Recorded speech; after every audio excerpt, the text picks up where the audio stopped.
The Swiss silence has been broken and the French are feeling punchy.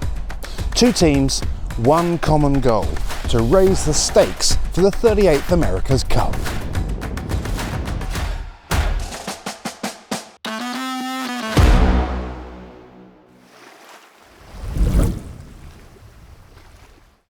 Since being knocked out of the last America's Cup, the Swiss Alinghi team's silence has been deafening. Despite being closely involved behind the scenes in the development of this Cup cycle and the ACP, publicly their lips have been sealed. Nothing has changed on their website or social media channels for months. No talk of the team, no boats, no programme, and very few rumours. All we really knew was that despite leading us to believe that they were out for the next Cup, a few months ago they seemed to be back in. The weird thing was that the news didn't come from the team. Even when they did announce their first press conference of this cycle, it felt like they were trying to keep it secret. But now they've broken cover and revealed some of their key team members to unveil a very different approach to last time. The biggest news is that Paul Goodison is the skipper of Tudor Team Alinghi. As you'll remember, he was with American Magic last time and had to sit out the semi-final of the Challenger Selection Series after getting injured. Widely acknowledged as being pretty handy on the helm, his signing to Alinghi is a coup for the Swiss team. It's exciting. I think the start of any campaign is always super exciting. The last 2 days we've been sat with Ernesto, going through the plans and trying to work out a strategy. And to have an owner come and be so involved is pretty special. I had that similar sort of thing last time with Doug de Vos, and it very much feels like a really close-knit team already. We're quite a small team to start with, but that has its advantages, disadvantages. But I always look back to some of the other campaigns that when you're at the start and you're a small group and you get quite tight-knit, it's a great place to be. So we came and had an initial get-together where we did a couple of days training a few weeks ago, and then this is basically the main camp. Last time we only had one boat, this time we've had 2 boats, so we've had 3 days of racing. It's been awesome. I've been sailing with Natalie and Lorraine, who are also one of the women coming to be part of this team, and we've been doing some racing, and I'm a little bit blown away because I didn't really expect the teams to be as close as they were, and we've had some really good dogfights, so some start, some racing, and I'm pretty happy where we are right now. I'm under no illusions that we have a long way to go, but the foundations are there, and it's been a really nice group to work with. I'm sure we'll see our challenges as we go through the campaign, but it's been a good place to be. Jason Waterhouse and Phil Robertson are also 2 key signings and were both with Alinghi last time around, as was the Spanish sailor Pietro Sabello, who was head coach for the last Cup. Yeah, look, obviously my skill set's in driving boats, and I've been doing it for quite a while now, and definitely in the match racing realm as well. And but we've got quite a big squad and quite a strong driving group as well. So currently in the squad there's 4 drivers, and anyone can be on the boat at any moment. So yeah, the spot's never guaranteed, but look, I think as long as we put the best team forward on the water on come race day, we're going to be in good shape. It's definitely a short cycle, this one. I think that's not a secret. It's just over a year, so I think there's a few teams that are pretty late to the party, and I can't imagine their target is bang on winning this Cup. But look, it's definitely not off the radar. I think it could become a bit of a smash and grab situation, and go any horse has their day. So look, we're definitely ramping up this campaign to have a crack at this, make sure we're in the best shape possible and put the most competitive boat on the water possible. But reality is you've got less than a year to make that happen, and it's a big ask. So yeah, I think having the cycles a bit closer together means you can sort of plan a bit long term, a bit further down the road. So yeah, there's definitely a lot of chat about 39 as opposed to just 38. That's probably the biggest thing is the difference, is that last time I joined a team of, I think it was almost 200 people, quite late in the piece because I was focused on the SailGP, whereas now it feels the total opposite. We feel like a startup, which is really nice to have more of an intimate group and feel like I can contribute more. I think Paul highlighted it earlier that, we have never sailed together before, and we're coming in late as opposed to giant other syndicates who have been never stopped. So I think there's like I feel like there's a need to sort of hit the ground running and do as best you can. You know, you feel like you're already up against it in a way, but hopefully embracing that challenge is what we're going to be doing. The only two Swiss signings that the team have made public so far are Natalie Brugger, who sailed in the Women's America's Cup last time around, and Nicolas Robles, who was a trimmer in the last Cup. Yeah, I come from the Olympic background, so I've got 3 Olympics, London, Beijing and Rio as an athlete, and I coach for 2021 in Tokyo. And then I was the skipper for the Women's America's Cup with Alinghi 2024. And now I'm back with the main team, so it's an honor for me. It's an opportunity, and I had to grab it, so here I am. And it's the opportunity to learn and to close this gap we have with the men in sailing, and especially in the America's Cup world. And I'm very proud. Like, I have heaps to do and a lot to learn, but I'm ready for it. And the guys here are really helping me to close this gap. They help. They're very helpful, and I think that's as well why I really like this team. Is everyone is very close to each other, and we are a big family.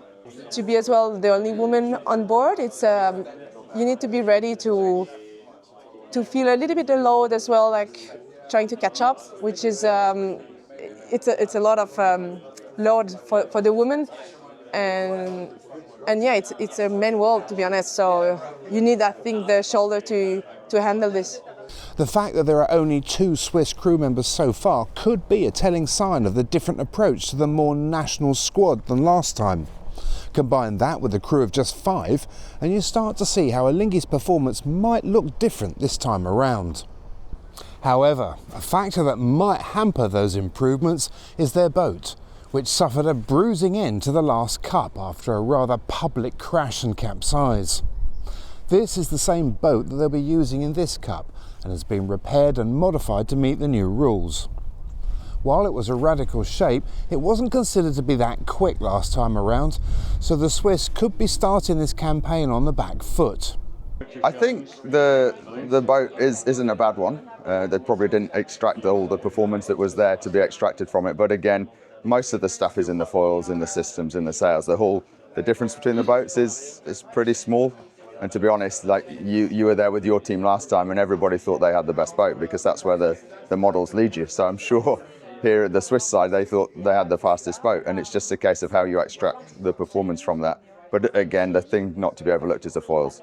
You have the fastest foil. It probably doesn't matter what platform it's on. You're going to be right there. So a lot of work, a lot of time being invested in trying to develop those. We're under no illusion we're a long way behind. You look at Team New Zealand, you look at la-roche-posay, they didn't stop. Even the Brits, to some extent, they're going to be quite a jump ahead, and we got to try and catch up.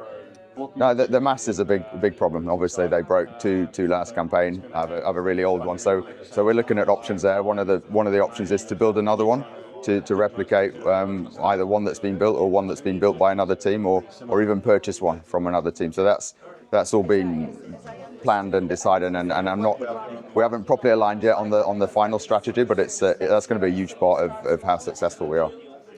Yeah, the boat is, I mean, you sort of got to break it down into a lot of different components, and there's probably 4 or 5 main areas of what makes the boat go and work. And yeah, we definitely had a few failures in the last campaign, and it's definitely being addressed and talked about, and sort of contingency plans put in place. But yeah, for sure, we've got a boat that's going to be race ready, and I'm very, very confident she'll be just fine. That's not something you could accuse the French of, though. Despite being last in and first out of AC37, this is a team that impressed plenty last time around. Their strategy of buying into the Kiwi technology got them a leg up. Running a SailGP program alongside their Cup campaign gave them plenty of real racing time too, and made it clear to everyone that they weren't simply there to make up the numbers. This season they've been working very hard behind the scenes, spinning loads of plates, and have just announced a new sponsor, la-roche-posay. They've also signed some new talent, including reigning Moth World champion Enzo Belanga and rising offshore star Emily Grassi. It has to be said that they've had a rubbish start to the season though, after the crash in Auckland left them with a written-off boat and several injuries, including one we didn't know about until recently. Leigh McMillan was with the British last time and had only just started sailing their F50 Cat. Yeah, so in the well-documented crash we had in Auckland, I did actually detach 2 of the tendons off the bone in my shoulder. So I had surgery in Sydney 10 days after the crash, or maybe a bit less. So now I'm just in the post-surgery recovery stage. Obviously frustrating to be kind of out of action for a little while, but also really glad to have the America's Cup and SailGP side by side to focus on, because there's a lot of stuff I can get my teeth into over the next couple of months before I get back into action. I think there's an amazing talent within the sailing team, combining obviously the Spanish and the French SailGP teams, and I just think there's just a great collection of talent, different experiences, and just awesome personalities that I think, from my point of view, is going to work really nicely together. So I'm just really looking forward to extracting all of that kind of performance out of the boat and putting it to good practice. Within an impressive team that's generating some good results are some key players at the top. Among them is their head coach, Philippe Presti, who is seriously experienced in the Cup world and who is deeply motivated by being back in a French team again. For me, it's a dream job, but it's also a continuity, because I've been doing this job on different team, foreigners team mainly, and being here with the French flag means something for me. And I will try to feel the responsibility. I feel the responsibility. I try to I don't know what you say in English, but fulfill the attention and the goal. It all started here, actually, in early 2000, when I was skipper and driver of French America's Cup team, Le Défi, and I think the challenge was in Auckland, and that was kind of my first experience, and then I was lucky enough that I get hired by top teams like la-roche-posay, and la-roche-posay was one of the driver of the team, so that was quite an amazing experience in Valencia. And then I went to the coaching, and I get my gray hairs, and I get a little bit too old to be an efficient sailor, and I ended up helping the others to grow and to show their potential. So I coached. Lucky, I was the coach of Team USA when we won in 2010. The America's Cup in Valencia, and I was also the head coach in 2013 when we kept the cup from Team New Zealand Fret, and unfortunately we lost it in Bermuda. I was still the head coach this period, and then after Bermuda I went back to my first Italian team with la-roche-posay, and the last 2 campaigns I was head coach of la-roche-posay. We build the catch, and the vision that way. We want to have the academy. Academy is all the youth and women, new generation that we wanna see coming through the SailGP and also the America's Cup. So we try to help this to happen. And then we've got the SailGP, which is really our sport goal, vision, because boats are the same. We show that we're quite there. We have good chance. Unfortunately, we had kind of a setback in Auckland, but I believe we have the potential to shine big time. And then we said, yeah, well, this is how we practice. This is how we put the people under pressure. And then we're gonna build America's Cup with this basis. So we're gonna continue the SailGP, but when we're done with the SailGP, we get all the assets and what we learn towards this challenge. The issue with the America's Cup, or historically, you push water for years. You spend time in a meeting room or simulator for hours, and you race just last month. And that's I know there's a World Series, etc., but it's different taste, Mm-hmm. So I believe it's a great mix. It's going to be challenging. I'm not going to tell you lies. It's going to be challenging because of the time, but we need to structure the team so we can do both, and both efficiently. And Leigh, I mean, it was obvious, you know, and my idea was to have him for SailGP with the ambition to show him that he needs to be with us with the Cup, because he's a huge asset for the Cup as well. And so that was all the discussion, and same thing, you know, you need to build a vision. You need to tell him, what do you want in life with your career now, and what we can offer you, and what perspective I believe we can achieve with your career and your position into the team. And we had this Women America's Cup selection. So last couple of months we received 150 plus requests for a talented athlete, women and youth that they want to join the team. And last week we spent 5 days just having them, all of them. We had 18. It was a very hard choice. We picked 18 boys and 18 girls, and we had this challenge last week with the simulator. We had a good time with them, just try to see their profile and see where they can fit, etc. But Amelie went to a different channel.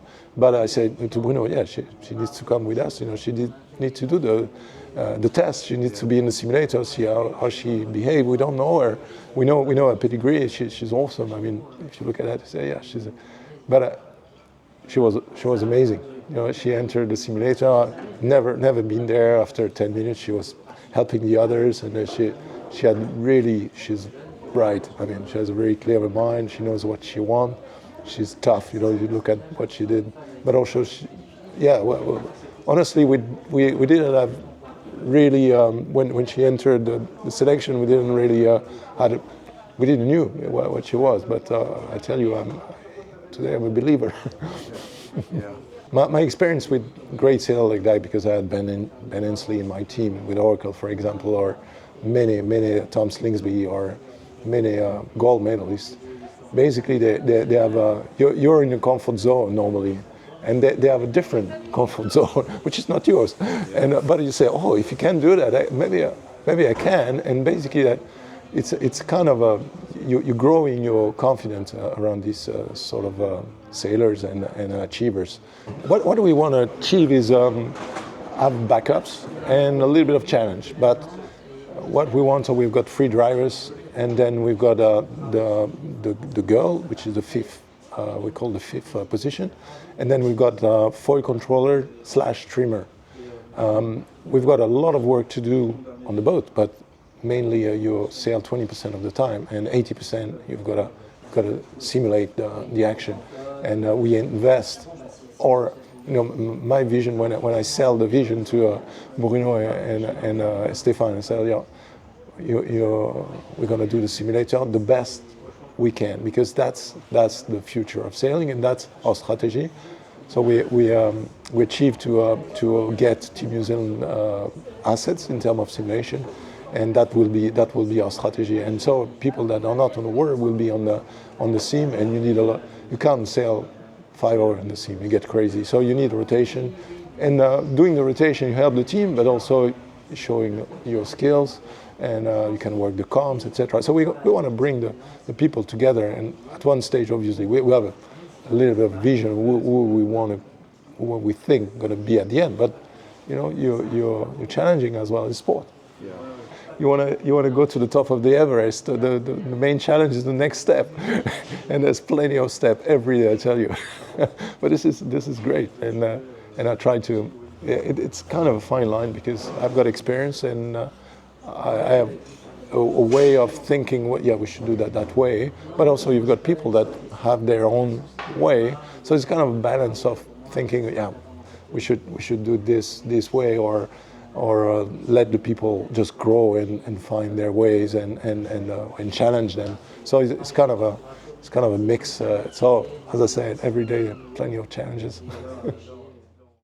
At this stage, you might be thinking that the Cup news feels like a bit of a drip feed with no real action.